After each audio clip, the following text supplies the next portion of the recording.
Welcome back to my channel ಸಾನು ಡಿ ವಿ ವರ್ಡ್. ಇವತ್ತಿನ ವಿಡಿಯೋದಲ್ಲಿ ಸತ್ಯಕ್ಕೆ ಸಾವಿಲ್ಲ, ಸುಳ್ಳಿಗೆ ಸುಖವಿಲ್ಲ, ಹಾಳಾಗಬಲ್ಲವನು ಹರಸಾಗಿ ಬಲ್ಲನು, ಮಾತೆ ಮುತ್ತು ಮಾತೆ ಮೃತ್ಯು, ಈ ಒಂದು ಗಾದೆ ಮಾತಿಗೆ ವಿವರಣೆಯನ್ನು ನೋಡೋಣ. ಸತ್ಯಕ್ಕೆ ಸಾವಿಲ್ಲ, ಸುಳ್ಳಿಗೆ ಸುಖವಿಲ್ಲ. ಗಾದೆಗಳು ವೇದಗಳಿಗೆ ಸಮಾನ ಎನ್ನುತ್ತಾರೆ. ಗಾದೆ ವೇದಕ್ಕಿಂತ ಒಂದು ಪಟ್ಟು ಮಿಗಿಲಾಗಿರುವುದರಿಂದ ವೇದ ಸುಳ್ಳಾದರೂ ಗಾದೆ ಸುಳ್ಳಾಗದು ಎಂಬುವ ನುಡಿ ಹುಟ್ಟಿತು. ಹಿರಿಯರ ಅನುಭವದ ನುಡಿಮುತ್ತುಗಳೇ ಈ ಗಾದೆಗಳು. ಬಿಂದುವಿನಂತಹ ಗಾದೆಯಲ್ಲಿ ಸಿಂಧುವಿನಂತಹ ವಿಶಾಲಾರ್ಥವು ಅಡಗಿರುತ್ತದೆ. ಅಂತಹ ಮಹತ್ವದ ಗಾದೆಗಳಲ್ಲಿ ಸತ್ಯಕ್ಕೆ ಸಾವಿಲ್ಲ, ಸುಳ್ಳಿಗೆ ಸುಖವಿಲ್ಲ ಎಂಬ ಗಾದೆಯೂ ಸಹ ಒಂದಾಗಿದೆ. ಇಷ್ಟು ನೀವು ಬರೆದ್ರೆ 1 ಅಂಕ ಸಿಗುತ್ತೆ. ಮತ್ತು ಈ ಒಂದು ಲೈನಿನ ಒಂದು ವಿವರಣೆಯನ್ನು ನೋಡೋಣ. ದೈನಂದಿನ ವ್ಯವಹಾರದಲ್ಲಿ ಮನುಷ್ಯನು ಹಲವಾರು ಸಂಗತಿಗಳನ್ನು ಹೇಳುತ್ತಲೇ ಇರುತ್ತಾನೆ.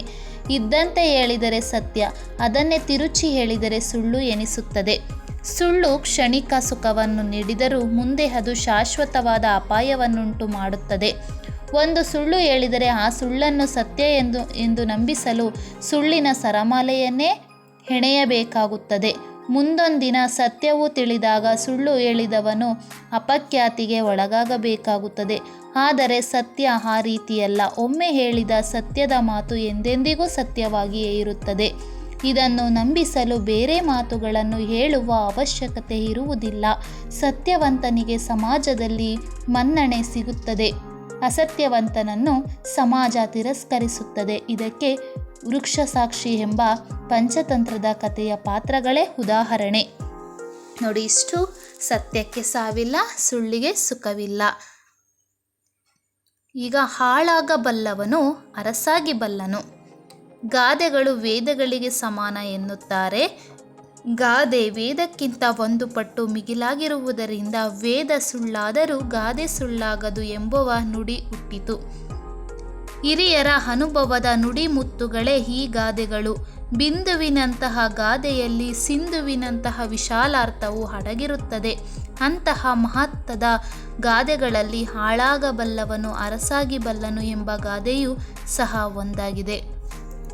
ಕಾಯಕದ ಘನತೆಯನ್ನು ಬಡವರು ಶ್ರೀಮಂತರೆನ್ನದೇ ತಿಳಿದುಕೊಳ್ಳಬೇಕಾಗಿರುವುದು ಅಗತ್ಯ. ತಾನು ಪುರುಷ, ಗೃಹಕೃತ್ಯಗಳನ್ನು ಮಾಡುವುದು ಅವಮಾನ. 2 ಪದವಿಗಳನ್ನು ಪಡೆದಿರುವವನು ಹಳ್ಳಿಯಲ್ಲಿ ಕೃಷಿ ಮಾಡುವುದು ಅವಮಾನ ಎಂಬಂಥ ಧೋರಣೆ ಸರಿಯಲ್ಲ. ಸಾಮಾನ್ಯ ಮನುಷ್ಯರು ತನ್ನ ದುಡಿಮೆಯ ಬಲದಿಂದ ಎತ್ತರಕ್ಕೆ ಏರಿರುವ ಉದಾಹರಣೆಗಳು ಸಾಕಷ್ಟಿವೆ. ಆಳಿನ ದುಡಿಮೆ ಸಮಸ್ಯೆ ಸ್ಥಿತಿಗತಿಗಳನ್ನು ಸ್ವತಃ ಅವರೊಂದಿಗೆ ಬೆರೆತು ಅರ್ಥ ಮಾಡಿಕೊಂಡರಷ್ಟೇ ಅರಸ ಅದನ್ನು ಪರಿಹರಿಸಲು ಸಾಧ್ಯ. ಹಾಳಾಗಿ ದುಡಿ, ಅರಸಾಗಿ ಮೆರೆ ಎಂಬ ಮಾತು ಈ ಗಾದೆಯ ಮಾತನ್ನು ಸಮರ್ಥಿಸುತ್ತದೆ. ನೋಡಿ, ಮಾತೆ ಮುತ್ತು ಮಾತೆ ಮೃತ್ಯು, ಇದರ ವಿವರಣೆಯನ್ನು ನೋಡೋಣ. ಗಾದೆಗಳು ವೇದಗಳಿಗೆ ಸಮಾನ ಎನ್ನುತ್ತಾರೆ. ಗಾದೆ ವೇದಕ್ಕಿಂತ ಒಂದು ಪಟ್ಟು ಮಿಗಿಲಾಗಿರುವುದರಿಂದ ವೇದ ಬಿಂದುವಿನಂತಹ ಗಾದೆಯಲ್ಲಿ ವೇದ ಸುಳ್ಳಾದರೂ ಗಾದೆ ಸುಳ್ಳಾಗದು ಎಂಬುವ ನುಡಿ ಹುಟ್ಟಿತು. ಹಿರಿಯರ ಅನುಭವದ ನುಡಿಮುತ್ತುಗಳೇ ಈ ಗಾದೆಗಳು. ಬಿಂದುವಿನಂತಹ ಗಾದೆಯಲ್ಲಿ ಸಿಂಧುವಿನಂತಹ ವಿಶಾಲಾರ್ಥವು ಅಡಗಿರುತ್ತದೆ. ಅಂತಹ ಮಹತ್ವದ ಗಾದೆಗಳಲ್ಲಿ ಮಾತೆ ಮುತ್ತು ಮಾತೆ ಮೃತ್ಯು ಎಂಬ ಗಾದೆಯೂ ಸಹ ಒಂದಾಗಿದೆ. ಮುತ್ತು ಆಕರ್ಷಕವಾದ, ತುಂಬ ಬೆಲೆಯುಳ್ಳ ಹಾಗೂ ಮನಸ್ಸಿಗೆ ಮುದವನ್ನುಂಟು ಮಾಡುವ ವಸ್ತುವಾಗಿದೆ. ಅಂತೆಯೇ ನಮ್ಮ ಮಾತು ಕೂಡ ಆಕರ್ಷಕವಾಗಿರಬೇಕು, ಮೌಲ್ಯಯುತವಾಗಿರಬೇಕು, ಕೇಳುಗರಿಗೆ ಆನಂದವನ್ನು ಉಂಟು ಮಾಡಬೇಕು. ಕೆಲವೊಮ್ಮೆ ನಾವಾಡುವ ಮಾತು ಜಗಳಕ್ಕೆ ಕಾರಣವಾಗಿ ಹೊಡೆದಾಟವಾಗಿ ಸಾವಿನ ಹಂತಕ್ಕೂ ಹೋಗಲು ಸಾಧ್ಯವಿದೆ.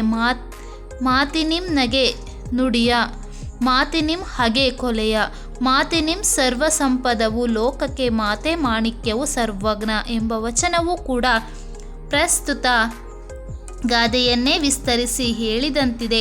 ಆದ್ದರಿಂದ ಮಾತು ಮುತ್ತೂ ಹೌದು, ಮೃತ್ಯುವೂ ಹೌದು. ಮಾತು ಬೆಳ್ಳಿ, ಮೌನ ಬಂಗಾರ, ಮಾತು ಹಾಡಿದರೆ ಹೋಯಿತು. ಮುತ್ತು ಒಡೆದರೆ ಹೋಯಿತು ಎಂಬ ಗಾದೆಗಳು ಕೂಡ ಮೇಲಿನ ಗಾದೆಯ ಅರ್ಥವನ್ನು ಸಮರ್ಥಿಸುತ್ತದೆ. ನೋಡಿ, ಇಷ್ಟು ಮಾತು ಬೆಳ್ಳಿ ಮೌನ ಬಂಗಾರ ಅನ್ನೋ ಒಂದು ಲೈನು, ಮತ್ತು ಮಾತು ಹಾಡಿದರೆ ಹೋಯಿತು, ಮುತ್ತು ಒಡೆದರೆ ಹೋಯಿತು ಎಂಬ ಗಾದೆಗಳು ಕೂಡ ಈ ಗಾದೆಯ ಅರ್ಥವನ್ನು ಸಮರ್ಥಿಸುತ್ತವೆ.